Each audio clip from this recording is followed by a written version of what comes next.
Hey everybody, and welcome to another episode of Limitless Wombman Podcast.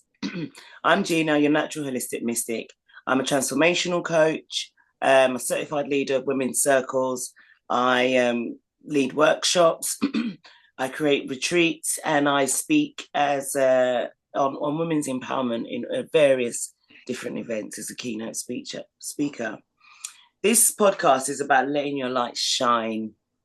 It's a space of real conversations, raw truths, and bold transformations. We're here to shift the narrative and break the bridge in the gap between communication between women and men. We want to foster a deeper understanding, compassion, and unity. So, let's dive in. Let's dive in and see where this goes. Let's change this men versus women narrative that's going around and show that we can actually have nice conversations. I am here with my lovely, lovely guest, Tunde. Sorry, I called you Tunde, but I know that it's Tay. Yes. You work in insurance and you help families secure generational wealth, basically, for their families. That's true. And I think this is a very important thing. So anybody watching this who hasn't got insurance yet, even if you've got children, if you've got people, even if you haven't got children, but you've got stuff and you've got things that you want to make sure that your people around you are fine and safe when you pass. This is the importance of insurance. See, many of us as Black people do not have generational wealth. When generations pass, we are struggling to find costs for funerals and all sorts of things. So let's try and change that narrative as well. Welcome. Very true. Welcome, Tunde. Thanks for coming on again. Thanks for having me again. Our first interview was amazing. I loved every minute of it, but unfortunately, technical issues meant the video was jumping quite a lot.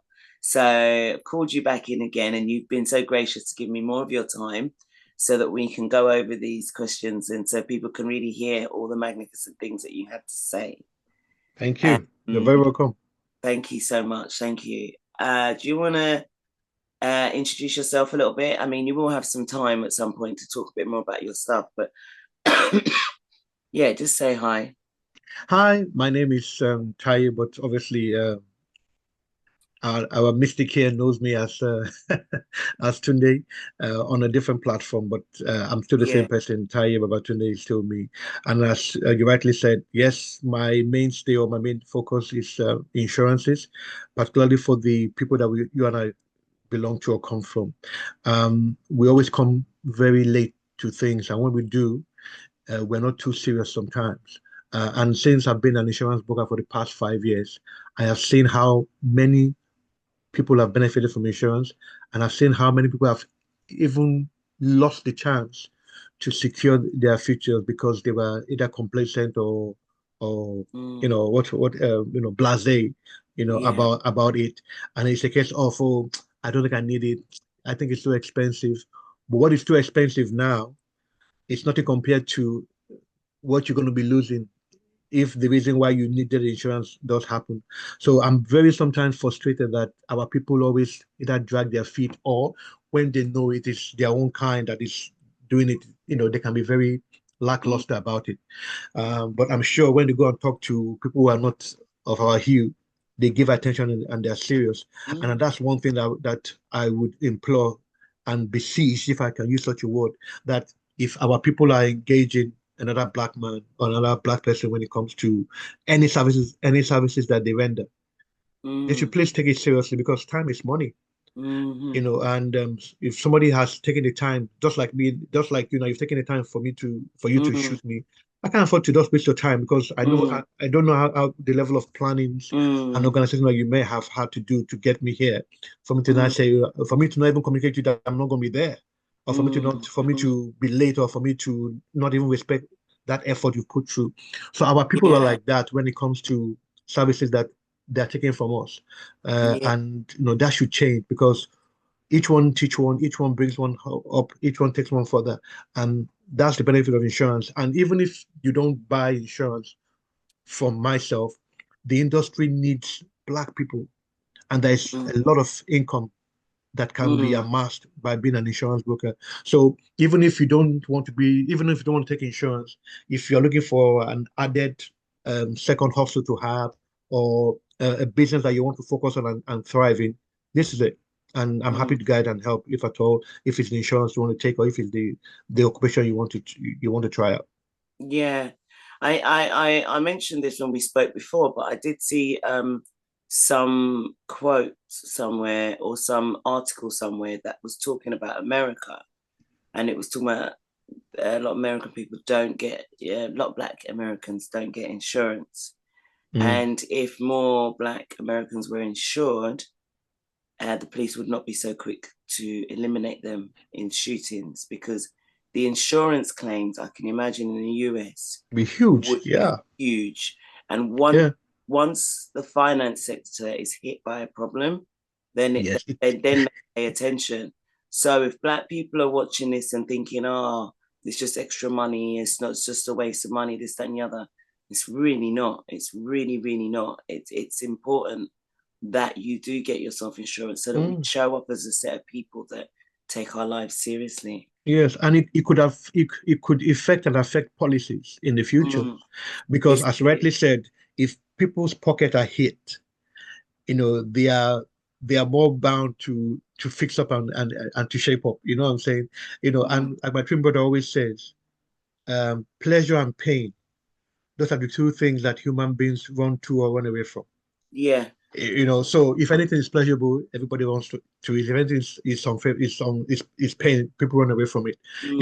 And if we want to see policy changes, particularly in the Western world, if it affects the finances of the people who we want them to look at us and look at our situation, and for them to fix up and treat us right, then obviously affecting their pockets or affecting their finances might be an area for them to really say, you know what, hey, we've had this right for a long time. It can't go on like this. Look, they're making claims on insurance. Hey, they're taking insurance claims and we're having to pay. But I've got to say though, one thing about insurance is it is very, very good, but they do due diligence.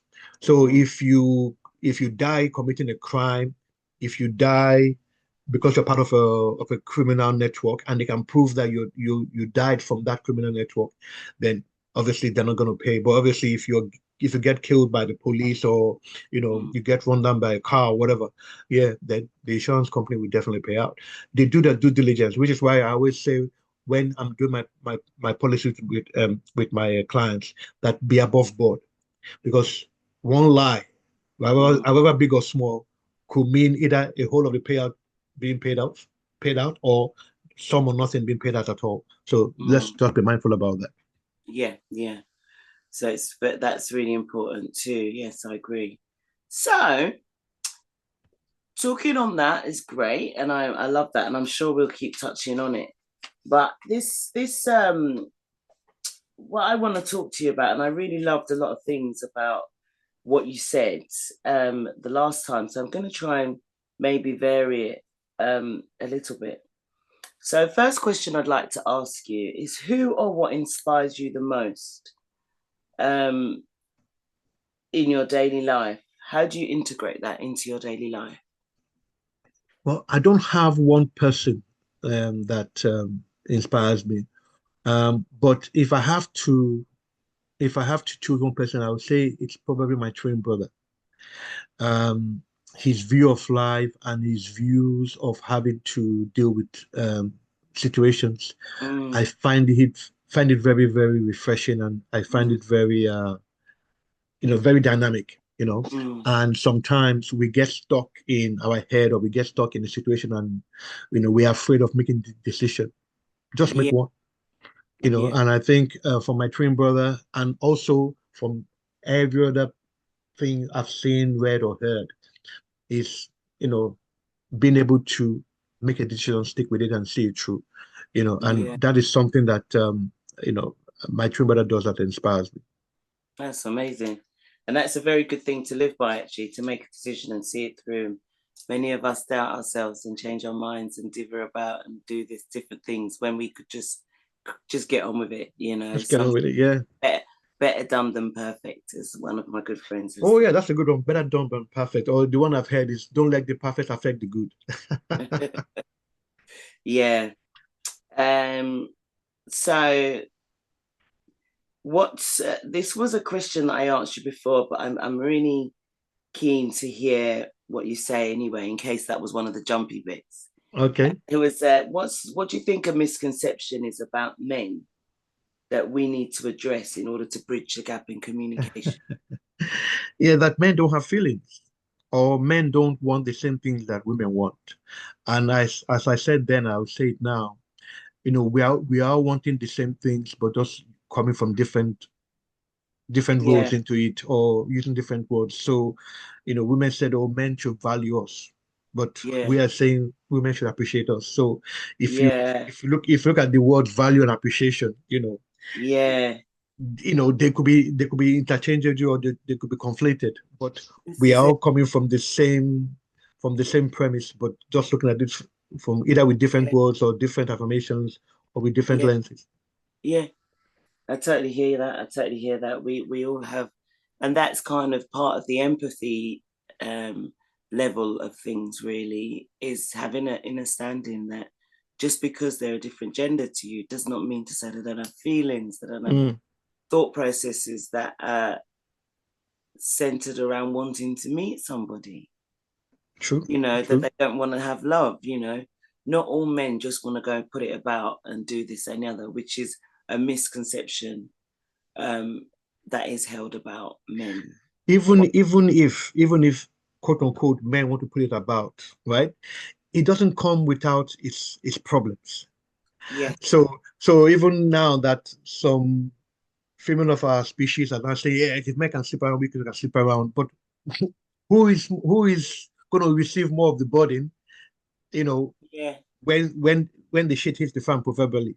Who is going to? Because even men that put it about, you know, their life is not the way they necessarily want it.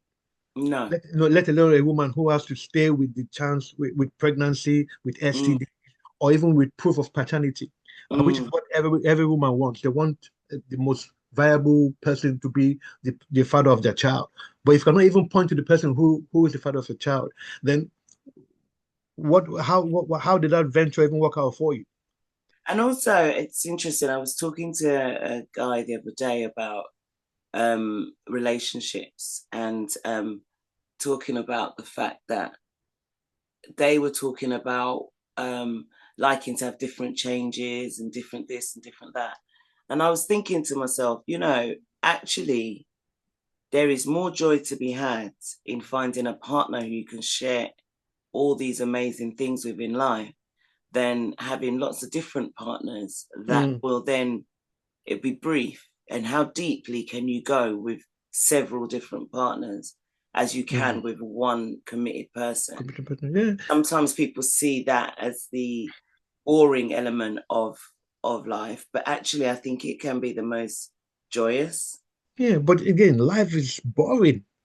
If you look at it, life Not is always up mundane. and down, is it? So you It's can't mon- just be like, oh, I'm bored, so therefore I'm going to yeah, just keep on. And also it's kind of like, isn't it a bit detracting from the time that you would put into yourself in a relationship if you have to? yes. If you are spinning too many plates, Yeah, you know, it's too much expended energy, but yeah, it's too much. And horses for again, courses and each for their own. And and it doesn't come without issues, yeah, because even recently now, with the knowledge I'm getting about, soul bonding, how many people do you want to soul bond with, that even when you mm, now find somebody that you want to spend your life with, you're having all of these other energies that you want to compare and contrast, or even mm, affecting your relations with that person, yeah, and and it's not good. It has its effects. it's true.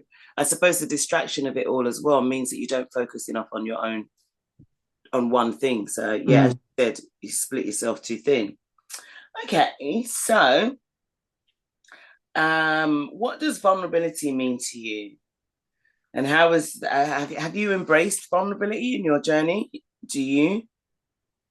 Yes. So of the vulnerability is showing that you are aware of when you need help. Mm, no man is an island. And if you find anybody who tells you or who's telling you that they have everything sorted out, they're lying. If they're not lying, they're in denial. Yeah. So vulnerability is key, because um, by being vulnerable, you open yourself to the possibility and to people who will help you with that vulnerability. And as the Yoruba saying, it is the child that cries that they are hungry that they will give food to. If you say I'm not hungry and you're hungry and people pass you by, and you will just die and starve. Yeah. So showing vulnerability is not a weakness, that some men and some people have been made to believe that they hide who they are, or they hide their shortcomings, Yeah. because they don't want to show that they have those shortcomings. But Yeah. when the proverbial hits the fan, that people are going to be like, why didn't you say? Why didn't Yeah. you ask? Yeah. You know, I've had that myself, why? and it makes me in. This is interesting to me because I'm thinking now that, as you were talking, that we have become so guarded, and I'm not talking about having healthy boundaries. I'm just talking about we've become so guarded because of how we're judging the opposite sex that sometimes we don't allow ourselves to be vulnerable around them. We want to show that we're strong. We want to show that we're an independent. Okay, for example, I saw this funny little meme, and it's like this woman, she was like, I'm a strong, independent woman. I don't need anybody. And then it chopped to her husband, and he was like, I'm nobody that she doesn't need. And I'm nobody that changes the car oil. I'm nobody that fixes this. I'm nobody. But they were playing, and I love that they were just joking like that, because obviously she agreed to do that Yes. skit, right? But forgive me, more so, it is more than that. It is more than changing the tires. It's more than putting food on the table. Of course. It's all of those small nuanced things that get lost in the fact that, oh, I pay the bills, or all of that gets lost. And I think when we misfocus on those small nuanced things, when they now become big things, it's now becomes, oh my God, how do we go back, or how do we correct it when it should have been done in the first place? Yeah, I mean, they made jokes about certain jobs, to make it a bit more funny. But what I think their point is that, as you said, no man's an island. And what enables her to be this strong Black woman is the support she gets from her man. It's nobody in the background. Yeah. And that's what I loved about that whole little joke, because it's like we all want to say, we don't need nobody, we don't need this, and we don't need that. But life is nicer when you've got a team, right? Yes. It's just nicer, especially if you've got a partner who's very supportive and loving, and is going to be there for you. So being able to be vulnerable. And I was speaking to somebody else I interviewed recently, and we were talking about vulnerability again.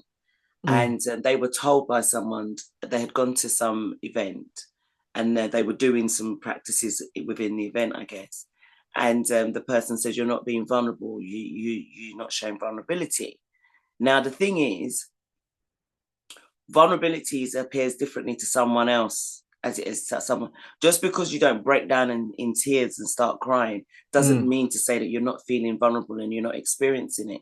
And I think that with women, because we can cry and stuff, not that men can't cry, but women are more emotionally it's free, where it's more accepted for us to express our emotions than it is for men. So men being able to show their vulnerability doesn't always look the same way as it does for us, which was something you alluded to earlier on. Yes. So, it's about giving space, I think, sometimes to men to be vulnerable too. Without judgment. And that's key, without judgment. You can't do something, or you've experienced something and you share it. If you're laughed at or put down for it, then you're not going to be sharing again. Ever. So when we're talking about communicating with others, we want a vulnerable man, but do we want to be supportive when he's sharing those parts of himself that are quite a big deal for him? Do you get what I mean? Yes. But that's why, forgive me, that's why it is very crucial that when you are demanding certain things from your partner, either you the man to the woman or the woman to the man, that you are in the capacity to receive, accept, and treat those things you're receiving in a matured and in a very sensitive way, because you cannot be saying to somebody that I want you to be vulnerable, and yes, when the person is vulnerable to you, you use it as an attack, or Yeah. when the person is vulnerable to you, you now start to look down on him or her. And it's a very, very fine line being able to do that, and it's a very fine line having the right person to do that with. Absolutely. You hear a lot about couples who have these kind of, they keep score, and it was like, oh well, you did this or you did that, and actually these things, keeping score, you're not in a court of law. You're not the defense going of, you're not trying to break down the opponent, because it's not an opponent. It's not an opponent. It's a partner. I think that's the thing that we have to kind of remember when we're talking about these things. Truthful. As my song is, I don't say truthful. Yeah. How do you define empowerment? How do you practice it in your own life? Well, I think for me that is still a work in progress. But I would say empowerment is just standing in your truth, standing in your essence, however low, medium, or high it is. Yeah. Just standing in it and vibrating, and in that vibration, and shining that light in the capacity that you're able to. Yeah. For me, those sort of inner looking questions kind of throw me off a bit, but but I would say just standing in your own, in your truth and in your essence, and just maintaining that. Yeah. I was talking to some people the other day. I was in a group, and they were talking about the words inner work, and I can't remember what the other one was, and the guys were like rolling their eyes, and this is all fluff talk. Yeah. But I guess if you've done the inner work, it will hold a different thing for you. I think a lot of women are very pained about a lot of things, and there is work to do. They have to do the inner work so that they can be receiving, like what you're saying, so that they can be open, like what you're saying. If you're still holding pain, grief, whatever it is from a previous relationship, and you really feel like you've been done onto and you haven't processed those feelings, if you meet somebody new, you may like drop some of your stuff on them because of some light thing that they've done that reminds you of an ex. So from my perspective, inner work is really important. I guess if you look at it like that, you'll see it as that. But from this group, a lot of the men were like, oh. But then there were some that were kind of going, well, actually, yeah, no, that's, they were getting it. And it was funny because it's a group where there's lots of single people trying to meet up. But they were it's very interesting, I should say, being in groups where men and women are trying to meet, but what they bring to the pot in order to meet someone is the very thing that's stopping them from meeting anyone. Yeah. And I just find that interesting. Maybe because I'm single now, so I'm observing a lot of stuff. And I don't have a hate for men or anything like that. So I can see it kind of happening on both sides. But it behooves us, either male or female, to be very honest with who we are, to be very honest about what we are, so that when we go and meet somebody else, we are not meeting somebody else with any pretentious aspect of who we are. We're not meeting somebody else with any superficial assertions that we've told ourselves. And many a time, as human beings, and I dare say our female of the species, when it comes to being honest with ourselves, it is one thing that either we don't do, or we don't do well enough, or if we do it in a way that makes us either the victim or makes us, the victor. There is that middle that, we can scale in, we can scale into victimhood, we can scale into victorhood, or into victory. But it's either we are constantly victim or constantly victor. So if you presented yourself as a victim, then what can somebody else offer you? If you present yourself as a victor, what can somebody else offer you? So there's nothing for anybody to add to or to improve on. And even if they try and add to it as a victim, you see it as control.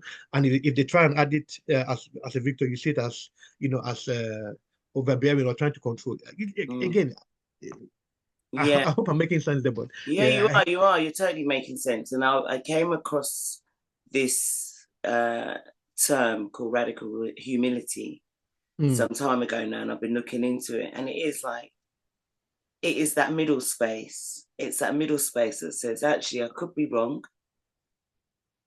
I don't know. Like, it's okay not to know. It's okay to be wrong, because sometimes we make decisions based on the information we have at the time, which then changes. And now we have to change tact. It's not a shame that you were wrong. It just means that you made a decision with the mind you had in that moment. Yes. And that's it. And so, yeah, absolutely. Being honest with yourself about who you are and where you're at is so crucial in terms of communicating with others. Because if you're hiding behind an untruth for yourself, then you're projecting a lie also. Oh, yeah. So therefore, you're not going to get what you want. You're going to get a version that's not aligned with you because you're not aligned with yourself. And then you're going to go, wow, why is this relationship not working again, Or you get a version that aligns with you, but because you have not seen yourself as what is presenting back to you, you think, oh my God, I keep getting this bad man. Oh my God, I keep getting this woman. But you have to look at the energy. Yeah. And from what I've learned from being in the black men's venting room, the thing that you are hiding from, or the thing that you need to correct, life will always put it in front of you to address that thing. Yeah. And if you don't address it, that's when you have the problem to get. I can see that. I can see that I had relationships with some choose my words. I would label them as strong narcissistic type. Yeah. And I didn't even know what that word, I didn't even know that existed until after my experiences of them. I didn't know that that's what you call. You managed to get out though. Yeah, I got out. Yeah, I didn't know that that's what you even called that whole behavior. Yes. You know what I mean? Because I was kind of like, whoa. And then I had sort of 3 relationships along each other. The one was just a friendship, but quite intense. And the other 2 were involved with like romantic relationships. And I tell you something, the reason it happened 3 times is because I didn't learn the first, the second. And then by the 3rd time I was like, okay, I get it now. I get it. Love myself more. Stop being like this. Have some boundaries. Get to know who I am, and have my own sovereignty, so that I can stop putting out signs to people that I'm ready for another narcissistic relationship. And the funny thing is, since that, I have finally, like, my eyes opened, and so now I'm very my approach is very different to so many things. But it took some harsh lessons. And someone I watched on YouTube the other day, they said that the bad things that happened in their life was because they were so emotionally immature and they needed to grow up. And they were only going to get those lessons by having those experiences. And that's where they grew up, spiritually, emotionally, and all of that, mentally. And that's basically what I've come to terms with myself. So it's all very well blaming, saying he was this and he did that and he did it, but he wouldn't have done that if I hadn't given him the space. And I have to just take that. Do you get what I You gotta mean? own that. I Yeah. can't be like, oh, poor me, but I'm such a good person. Why did he do this to me? Did it to Yeah. you because you allowed it. That's it. The harsh truth. Or something about you allowed Something that to about happen. me allowed it, Mm, and that's the harsh truth. But just And you accept. know what? And everything you just said just now that, I have to look at myself, right? If a guy should say that too. A guy can say that you know what? I keep attracting this sort of women, or I keep putting myself in this sort of relationships. At some point in time, it's not the women, it's not the relationship, it's me, because I am the constant in all of those situations. Mm, So I cannot say the relationship was bad. I cannot say the woman was bad. mm, I have to look yeah, at me too. And that's what yeah, I'm saying, that yeah, whatever it is that we are dealing with, female, male, is the same thing. We need to be asking yeah, ourselves the same questions, or giving ourselves the same level of critique to 100%, do some introspection and say, look, what's going on 100%. here? Yeah, So it's not a woman who needs to change our whole life, 180, or this guy that changed his life yeah, 180. We all need to change and look at, okay, what's going on here? And I'm the yeah, constant in all of this. So let me yeah, look at myself and see what I'm giving out there to bring yeah. this to me. Even when I go home today, I was looking at all the women I've dated in my life, and they were, in one shape or form, difficult. I'm thinking, okay, so why am I attracting difficult women? Or why did I attract difficult women? What's going on here? What is Mm, it about me? Whether it's a truth that I've not told myself, or a lie that I'm telling myself, that I have always put myself with women that were challenging. yeah, yeah. It's so true. I mean, one of the people I mentioned who was is a part, we don't talk, we're not in communication, and I won't even mention their names or anything like that. Yeah, but Mm. I remember they used to say things to me like, I don't know what it is with women, you meet them and the next thing you know, they're acting all crazy. And I'm like, but Hello. there's some stuff that you kind of do that kind of prompts this behavior. Yeah. So why don't you think about what you're doing? Because you can't just go around doing what you want to do and then go, oh, stop giving me grief. But if you've treated somebody badly, or you've done something um, a bit shifty, you've Upsetting. lied on Yeah. them, you've done all these different things, then you're going to wonder why you get the what you're receiving is what you've put in. Well, you put out, yeah. Hey, if you give a woman something, she'll multiply it. So be careful what you give her. That's a general term, but we do multiply, don't we? We create life, so it's Yeah, not but it's not completely off again, the roof. The yeah, truth. but again, unless a woman is sexual, a woman cannot even give life on her own. She needs something to put that life in her, that for her to Yeah, make it into form yeah, and birth it. yeah, So we really need each other. So this notion about, the MGTOWs, men stand going their own way, and the feminism saying, we don't need men. At the end of the day, the end result is dry, yeah, is dead, yeah. it's And I dead. think we can, they say misery likes company, so we can sit with a little group of people and moan about a set of people, and all of us moan and be feeling all comfortable with our moaniness, but Mm, then not take any responsibility. And I think that's where those incel groups are failing a lot of men. And I hope that there's going to be a change in that. And I'm sure there's women's groups that are just as hateful towards men. I don't know what you call them, but the incel ones seem to be taking the limelight at the moment. So that's why I yeah. mention them. But I'm Mm. sure that there are groups. I've been around groups of women that it's been very negative about men. And it makes you wonder why. What you just said, we need each other. So stop hating on each other and find a way through, right? Find some nice stuff. When you go to work, you have to find what you like about your job. Otherwise, you can't go to work Okay, good and you job. Yeah. can't pay your bills. So you have to do it or you leave. Yes. I mean, unemployment is no fun. So, It's not fun at all. yeah. But I can understand and I can appreciate that a level of treatment by one, two, three, five, four women Mm, or men can let you decide, can't be bothered.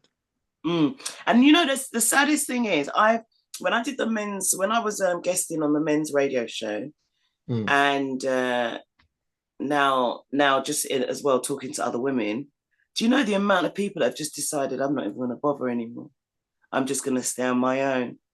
And I get it what you're saying, because I've had some really, I've wondered at times whether I should just leave it. Do you know what I mean? Because when I'm on my own, life is so straightforward. There's no complications.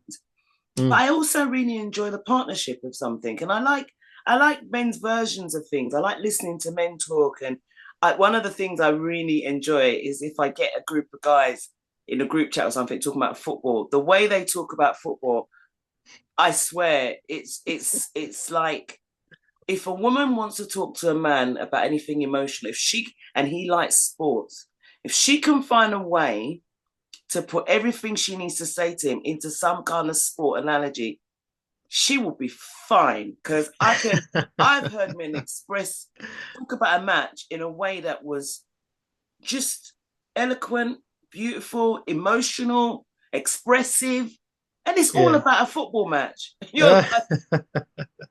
But I love listening to men talk about football. They crack me up. It's the one time if you know men that are into sports and that they are so animated, and or even if they're not into football, if it's whatever they're into. So I know guys that are not into sport, but they're very into they're very technical people and they like gaming or whatever it is. Talk to them when they kind of go like this. So I'm wondering about that, bridging the gap. Is like, we want men to be touchy-feely, but I feel like we could do some work in how to communicate with a man from what his inner standing is, from how his life, his perspectives on life, you know, what is the things, find out about him so you know what he likes, and then you can have dialogue where you can be like, well, you know, like how that, well, this, I don't know. I'm just. Yeah, you're absolutely right. If you can tailor it in a level of reasoning or a level of logic that we men go down, you're gonna get us. It's gonna be all over. But and conversely, the other way too. If we can emote and be emotive or sentimental the way our female counterparts are, then we will get our way with you as well. So it works both ways. Yeah, totally. And I'm really fortunate because I know men like yourself. I know quite a few men, and I think maybe because of my perspective on men, I do meet nice men, and also as I said, I've gone through the bad experiences, so I've learned. I probably carry a different vibration now. I probably carry a different energy now. So the people that I speak to, I'm constantly talking to really decent people, men who communicate fine. So I wonder about psychologically what we do when we put the negative in front of something. We just create that boundary, that barrier, not boundaries. I don't think boundaries are a barrier. I think boundaries help you to know where you are and where people know healthy ones with you. Healthy ones. So I'm just chatting away to you like we've got nothing else to do. But what advice would you give someone who feels stuck or limited by the expectations placed on them? Well, the advice I would give to him or her is, whatever expectations you can meet them. And the ones you don't know how to, or the ones you can't, leave them. Because and I think, even speaking personally, we spend time trying to fix, correct, address areas that are out of our control. And the bits that are within our control, we limit. And it's very commiserate to when, or comparative to when we do an exam, and it is the marks, the question we got wrong that we focus on.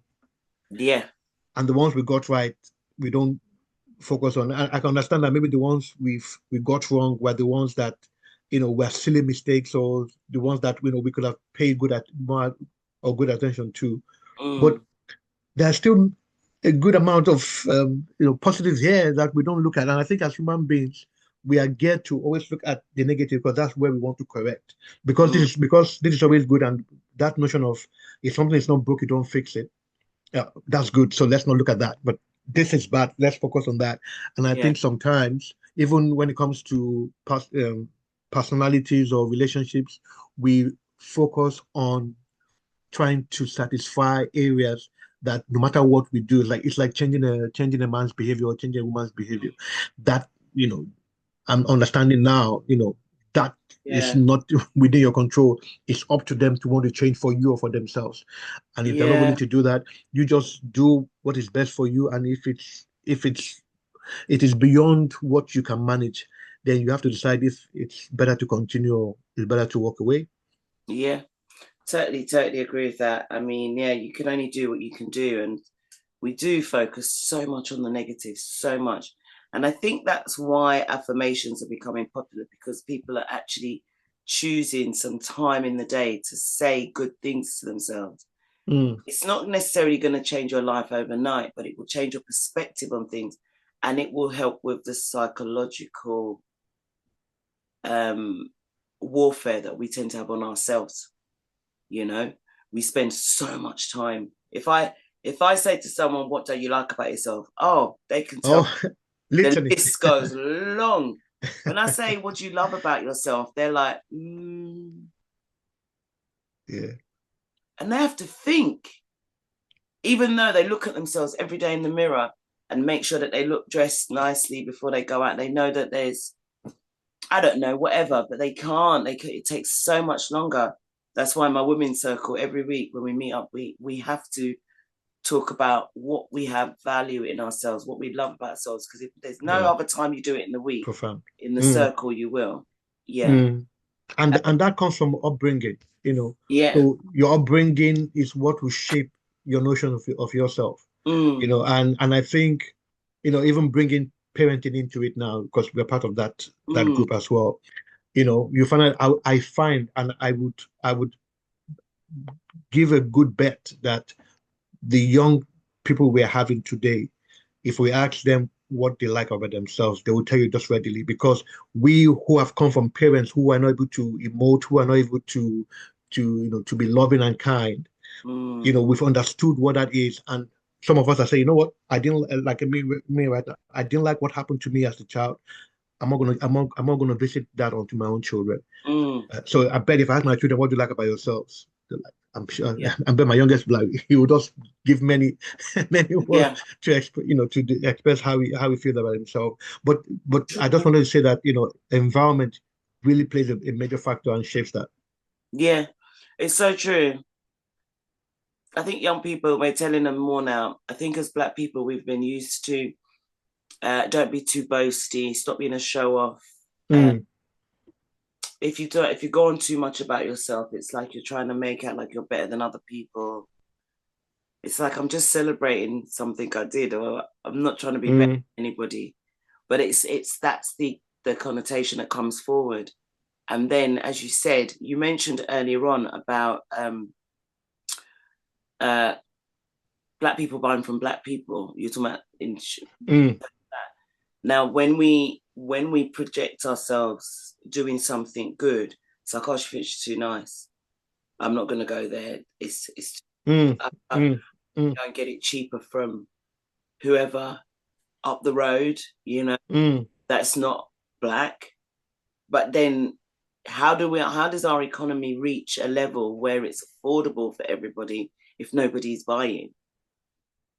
So we'll see. Let's see. Yeah. Tides are changing, things are changing, and I hope that anyway, I hope that I think you're doing a good job, and I'm gonna consult with you to change over my insurance. I can't wait.